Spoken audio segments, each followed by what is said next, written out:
Merry Christmas, everybody. Welcome to another video at Arena Hacks. My name is Kyle Wagner. Today I just decided to kind of hold off on all the beginner decks and budget decks I've been doing and the beginner videos that I've been doing, and just have fun with an older deck that I created quite a while ago featuring Mutate and Death Touch, mostly to get this daily challenge right here where I have to kill my opponent's creatures. That's been sitting there in the background for a while and I haven't really been focusing on it, so I'm going to try to just finish that out today on Christmas Eve, which is the day that I'll be uploading this video. It's not Christmas Eve right now when I'm recording it, but by the time I get this up on YouTube, it will be Christmas Eve. So Merry Christmas, everybody, and hope you enjoy. Let's take a look at the deck. Here's the deck. So as I mentioned, lots of Death Touch. 1 mana to start out with. Rabid Bites, Ram-Throughs, and Warbriars to put on the Death Touch to help to turn them into easy removal to kill my opponent's creatures. The Porcuparrot is splashed in. The idea with this guy is to mutate him onto a Death Touch target, and then now you can tap him to do, if you've only mutated him once, it's only X is only 1, it's 1 damage. But who cares if it's got Death Touch? If it's coming from a creature with Death Touch, then it still kills the opponent's creatures, and that's any target.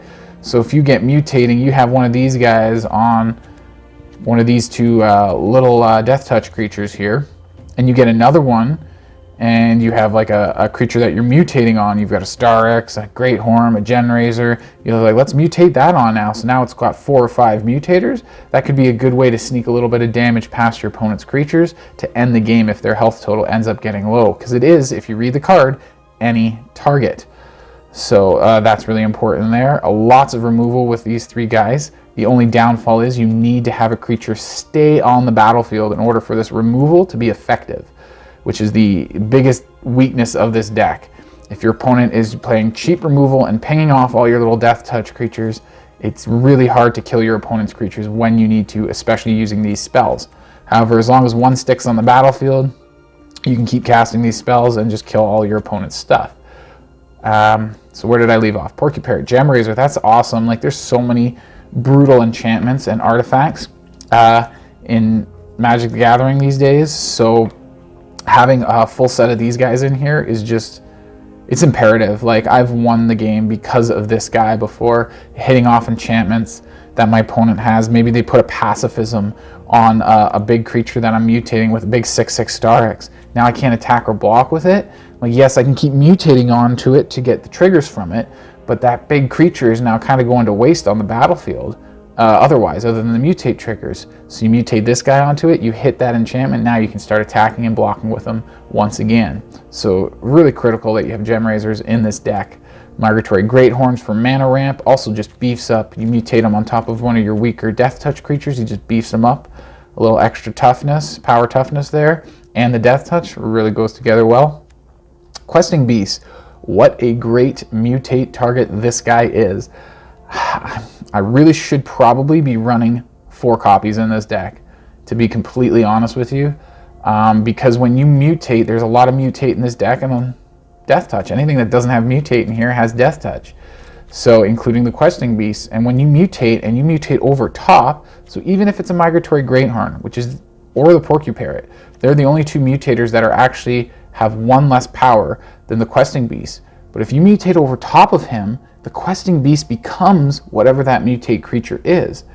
But that mutate creature still has all these abilities of this Questing Beast right here. So you basically have a Questing Beast on your battlefield that's not a Questing Beast anymore. So as soon as you get another Questing Beast, you can play him, and you don't have to choose which one stays on the battlefield, because one of them is not a Questing Beast anymore. So that's really cool. I've actually been able to pull that off once or twice, even with only 3 copies in the deck. But I'm going to be leaving it at 3 for now, and just going from there. Auspicious Starrix, as I mentioned, and as you can see, all the mutate. So there's lots of fun stuff there with the Auspicious Starrix. You guys all know how that works. Like, you start mutating onto this guy, or you mutate him onto somebody who has had a lot of mutations already, and things just get out of your control, and your opponents definitely have trouble handling it. 2 mountains to help play that Porcuparrot. The Migratory Greathorn can tutor up those mountains. Also the Fabled Passages, which is why I have them. I'd go a little bit more of these mixed lands otherwise, but I wanted to make sure I had the mountains in there so that the Migratory Greathorn had something to target if I had a dead Porcuparrot in my hand that I couldn't play, right? So I wanted to make sure there was some basic lands with red mana. So that's why the mountains are in here. And the Fabled Passages, like I said, these would all just be like a mixed green-red land, and the mountains would be as well, but since I already had the Greathorn, I'm like, might as well have the basic lands so the Greathorn can get it. And the Fabled Passages, again, that's just, it was just I had them already. I don't have any more of these, so it was just a nice way to throw something else that can tutor up those mountains. And if I already have lots of red mana, red sources, then it doesn't matter. I can just grab a forest with it, and that's fine. And that's probably what I'll do most of the time when I get it, unless I am really aching for that red mana. But otherwise, I'd say let's just get to the matches and see how it goes. Okay. This is a really poopy starting hand. That's better. Aww.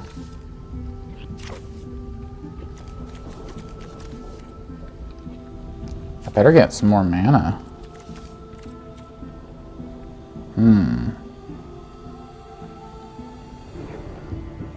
Well, I'm definitely keeping, so that's not what I'm hesitating about.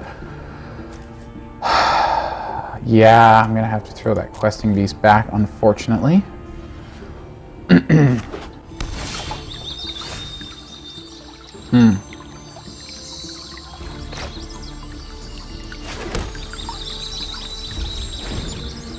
do you play that? Okay. What should I get? Green or red? Green or red? Let's get green for now, just because it's a mostly green deck. And then I can go like this. I've got red right here and another Fabled Passage, so let's drop both of them. Why not? I don't think he'll be able to take them both out next turn. Okay, he's ramping. Ramping, alright.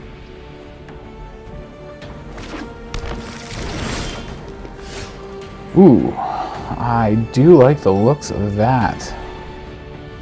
And when did we draw the Starrix? When was that sitting there? We're a good ways away from that, though. Well, 4. How many do we need? We need at least... Yeah. Well, let's go with Porcuparrot. Let's put him on the snake. Snakety snake. I'll swing all in. Might as well. Opponent doesn't have much going on right now, so get the damage in while we can. Hopefully he plays a nice big creature that I can kill with the Porcuparrot. So far he's mono green. He did hover on the parrot there for a bit, so...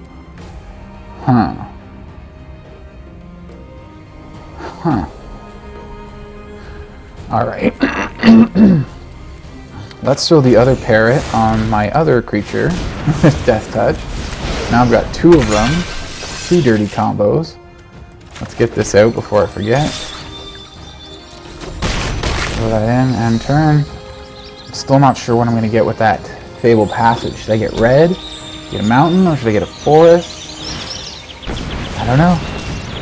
Oh, what's he doing? Did something big. Okay. Big-ish, I guess. Forest or mountain? Forest or mountain? Forest or mountain? I don't know. You know what? I gotta get a forest so I can trigger. I can use Garenbrig if I draw something. Nope. Nope. Not what I was looking for. Not what I was hoping for. Let's throw down a questing beast, and then we're just gonna. Oh. Cancel. Go to. There we go. That's what I want. Go to combat. Yes.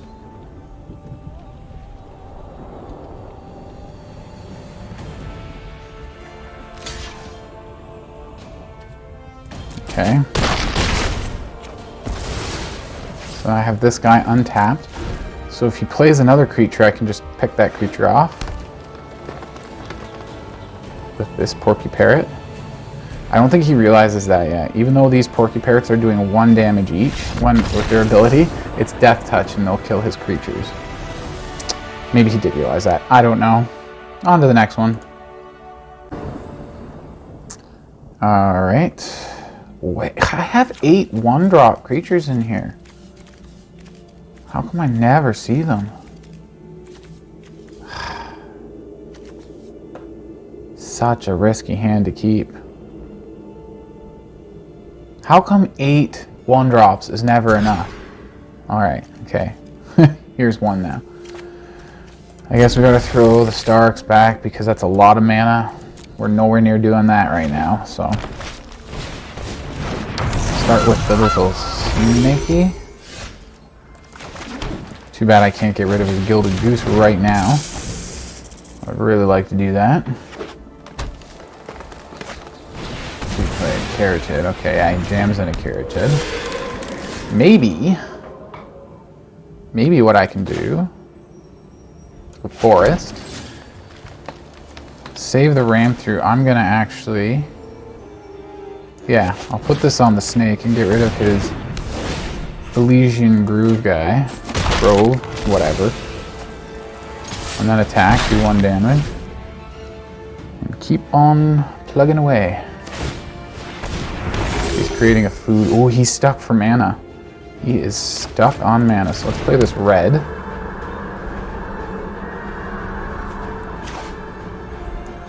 then we'll mutate this. Oh, I was like, oh, I'm the other creature. I only have the 1 creature. Whoops.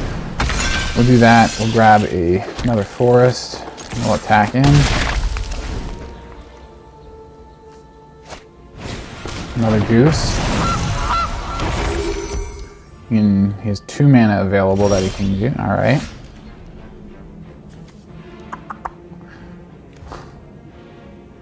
No, that would be silly. I'm thinking like, oh, I can destroy artifacts. I can destroy one of his food tokens. Oh, that would be dumb.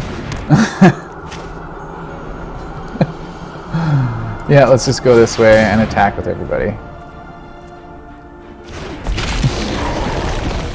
Mutate the Gemrazer and destroy one of his food tokens.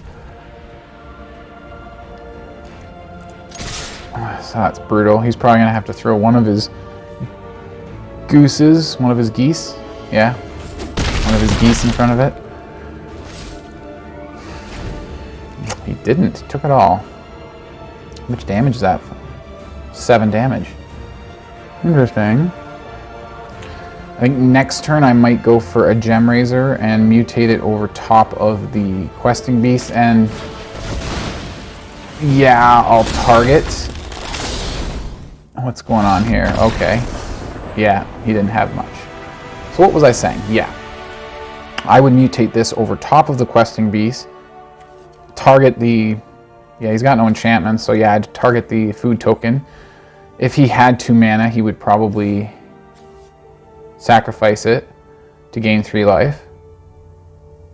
Which he already doesn't, because he'd have to tap this and sacrifice a food token in order to generate mana. Then he's got 1 mana here, so he wouldn't be able to use the ability to gain life. He'd have to sacrifice this food token just to create mana. Yeah, he wouldn't be able to attack through my questing beast. So his Robber the Rich wasn't going to be doing much. I have fewer cards than him, so he wouldn't even be exiling a card off me. Yeah, he wasn't going nowhere. Oh, excuse me. Oh well, 1 mulligan, and then it turned out good after that. Okay. I gotta pray for a land. But, yeah. This guy, and pray for a land so I can play this guy. If I don't get a land, I at least, as long as he sticks on the battlefield, I can use the ram through on something. That is not a land.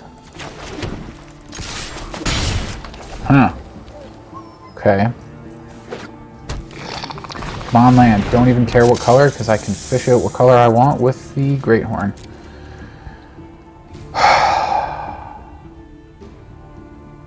Question is, do I let him keep his snake? I should probably hit that snake because I don't know what I'm going to draw. And if I don't get that land... You know what? I got the Porcuparrot. Let's hit the snake now. Yeah. Let's do it. You son of a tap land. You little... Okay. Do I want another land? I do have a Greathorn that I can tutor up another land with. So let's get rid of it. I could use some more one-drop Death Touch creatures is actually what I'm hoping to get more of right now. He doesn't have his Cobra anymore. So he doesn't have that extra mana ramp. Alright. This guy first into Porcuparrot, or Porcuparrot first? Well, I'm going to be missing a land drop this turn anyway, so let's go Greathorn. That way I can tutor up a land. Basic land. I have 2 green already, 3 green technically, so let's go for another one here. And we'll swing it with that, keep the pressure on. He does not chump. Understandable. He's probably going to pump up that Scythe Cat now. There's one. What's he going to do now? Cultivate? Ooh, Shine. That's a good one. Did not see that one coming at all. Alright, I need some more removal now.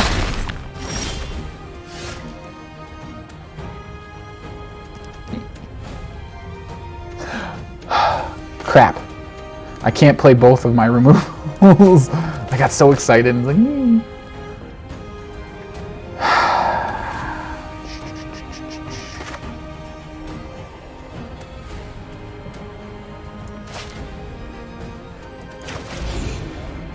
Yeah, let's go here.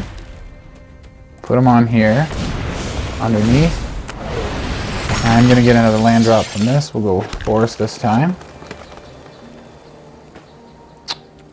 And we will not attack. I want to use his ability to tap and kill one of his creatures if he starts getting carried away with that creature. Remember, this Porcuparrot is like a form of removal. That is very bad for us. Wow, that is bad. Oh, excuse me.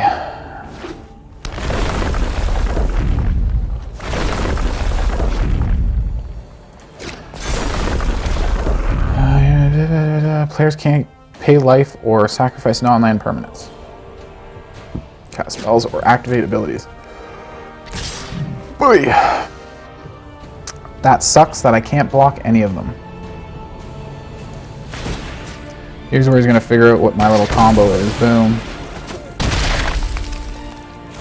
If he didn't already know. Oh my god. How many? 3, 4, 5. You gotta be kidding me! Oh well. At least I have this guy here. Who will very nicely hit this. Now let's go for another forest. There that goes. Is he going to block? Nope. That's okay.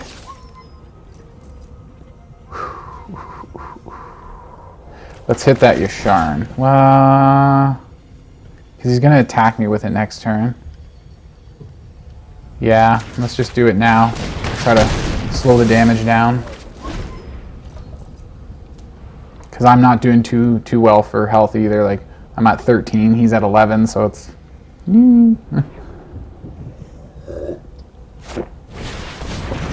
Oh, that is dirty. It's a good thing he didn't have that sooner, though. Has he played a land? He hasn't, has he? Well, that sucks. So he hasn't been able to kill my stuff yet. That's good. That's really good, actually.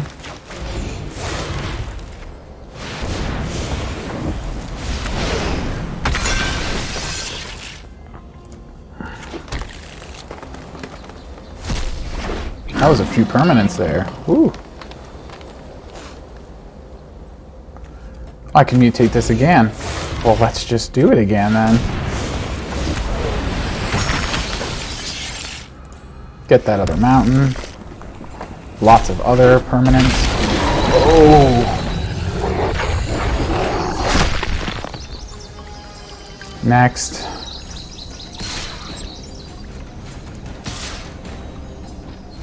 He can kill that guy.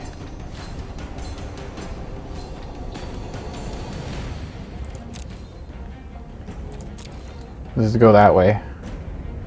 If I lose my questing beast, it's no big deal. I don't have any landfall, so let's just do this now. Get it out of the way. I am running out of basic land zone in my library. Okay, yeah, I know what he does. So who... You little bugger. You little bugger. Okay. Not cool. I think I still got this game. We got this. Yeah, he's gonna pump everybody up like crazy. Oh, I should have killed this guy before he put all those counters on. Oh, dang. Okay.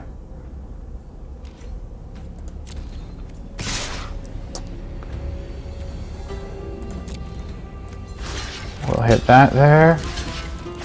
Nope, that's not what we wanted. Let's chump this guy. And we'll leave that like that. And we'll use this guy's ability on him.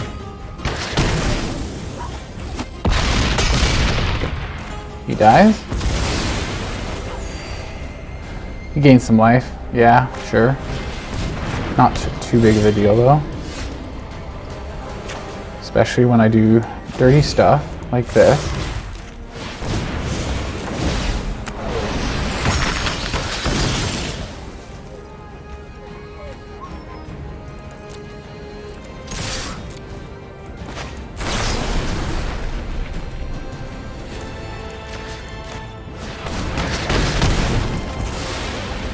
Ooh. Yep. There it is. Hopefully I get lots of creature kills. I haven't been getting that many creature kills lately with this deck. That's why I'm running this deck right now. But the games have been going very well. So yeah, Merry Christmas. So there's the deck. Anything you guys would want to change about it? Anything you like about it? It's kind of Christmassy with all the red-green. So good thing for Christmas Eve. But yeah, anything you'd change about it? Change the removal maybe have more mana ramp or something like that. Like that other questing beast I mentioned earlier. So let me know what you guys think of that. If you liked it, yeah, by all means hit that thumbs up. Please do subscribe. And have all of you have a Merry Christmas and eat lots of, I don't know, whatever you eat on turkey. We don't usually do turkey on Christmas. That's more of a Thanksgiving thing for us, so we just eat whatever good food there is. So I hope you guys all have a full belly and a Merry Christmas, and I'll see you at the next video. Cheers.